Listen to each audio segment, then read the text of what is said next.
Diyos na lumikha, ang pag-asa at hika.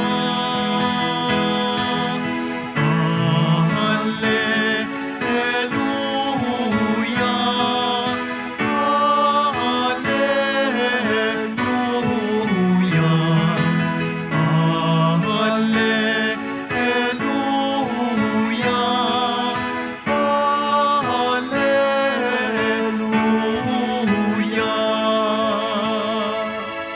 Sumainyo ang Panginoon. At sumayo rin Ang pagpapahayag ng mabuting balita ni Jesucristo ayon kay San Lucas. papuri sa iyo, Panginoon.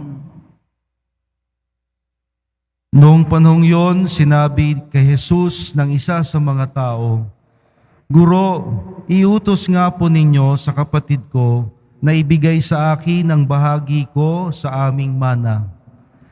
Sumagot si Jesus, "Ginoo, sino ang naglagay sa akin bilang hukom o tagapaghati ng mana ninyo?"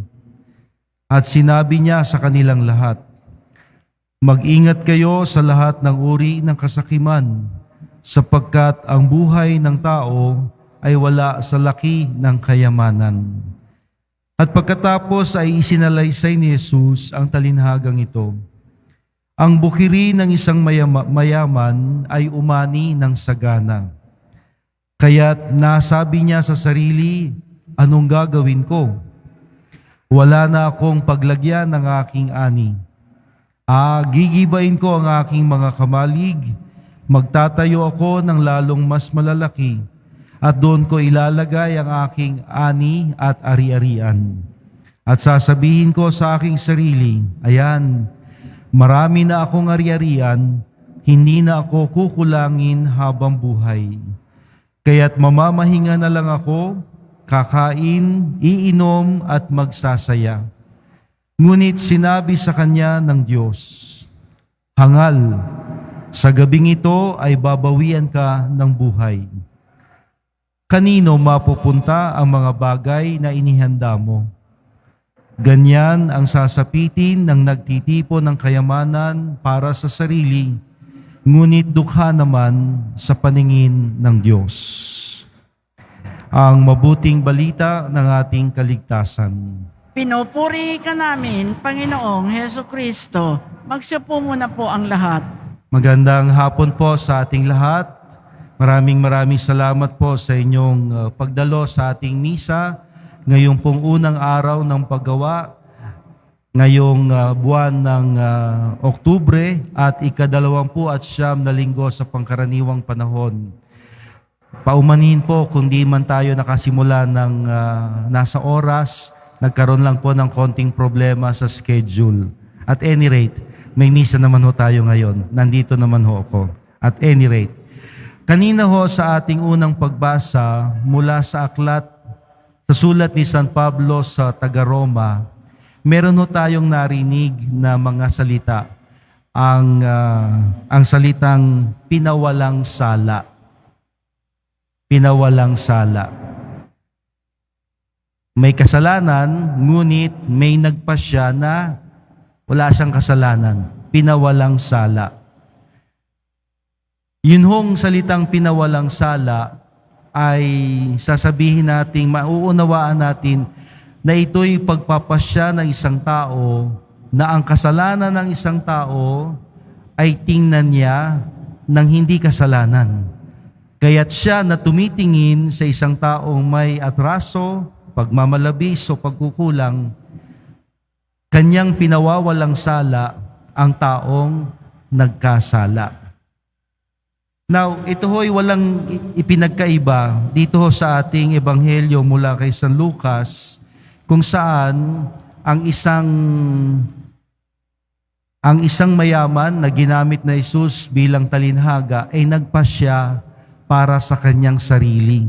Na sa dami ng kanyang ari-arian at ani, nagpasya siya na gibain ang kanyang mga kamalig at upang maitago para sa kinabukasan ang kanyang mga abot-abot at nag-uumapaw ng mga ani at ari-arian.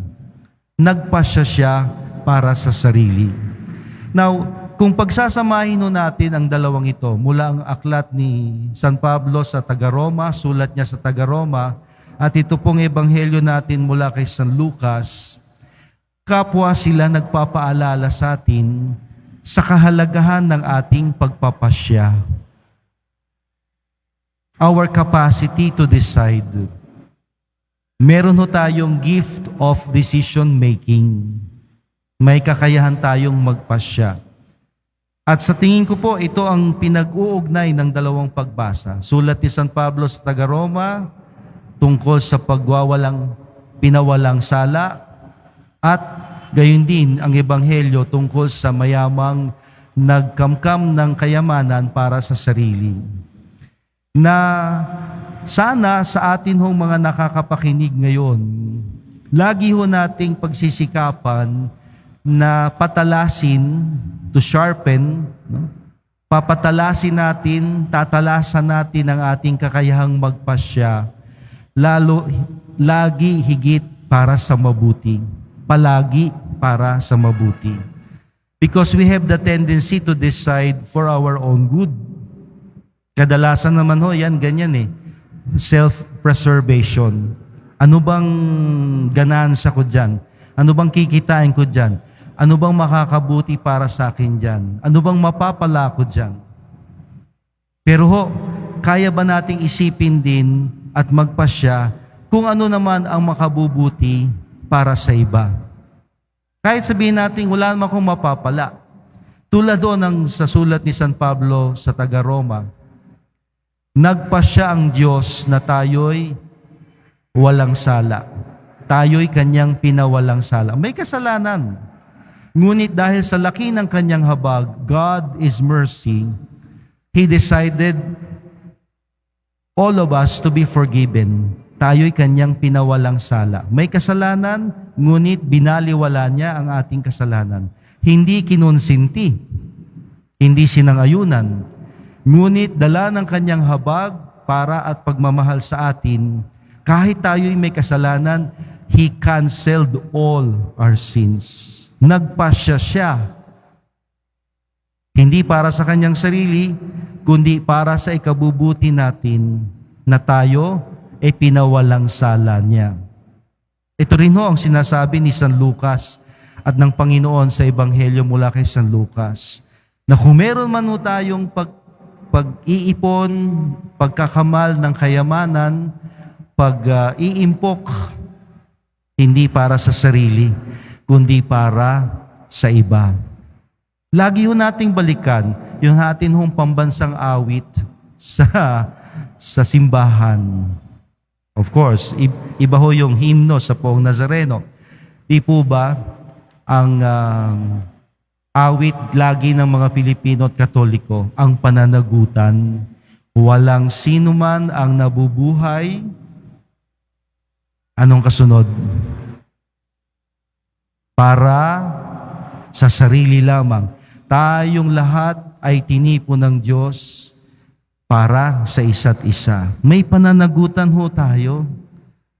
Kumbaga, sagot kita sa Diyos, kaya't ako ang mananagot para sa iyo sa Panginoon. Sasagutin ko na, wala kang kasalanan, pinatatawad kita.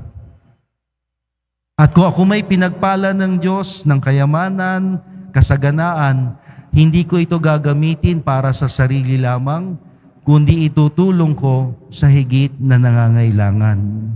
Ito ho sana ang ating pagsikapang mangyari, na tayo ang maging daluyan ng pagpapala ng Diyos sa isa't isa.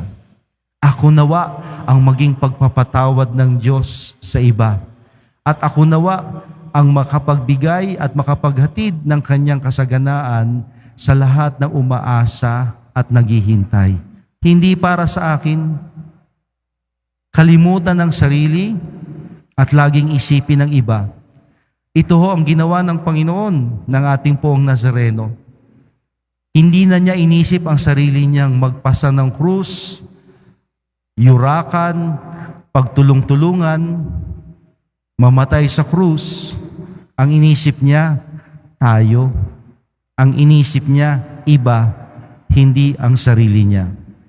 At nawa tayo hong nagdedebosyon sa mahal na poon, ito ang ating tutularan. Tulad niya, aking gagawing walang sala ang iba.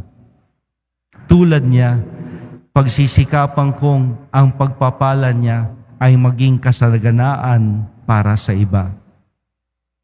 Meron nung awitin sa Ingles na less of me and more of God. Less of me and more of God. Hindi na ako, Lord, kundi siyang gusto mo. At ang gusto ng Panginoon, managot tayo, panagutan natin, unahin natin ang bawat isa.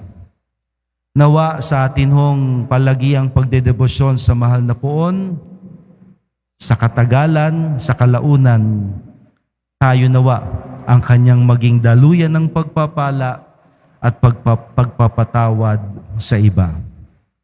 Amen.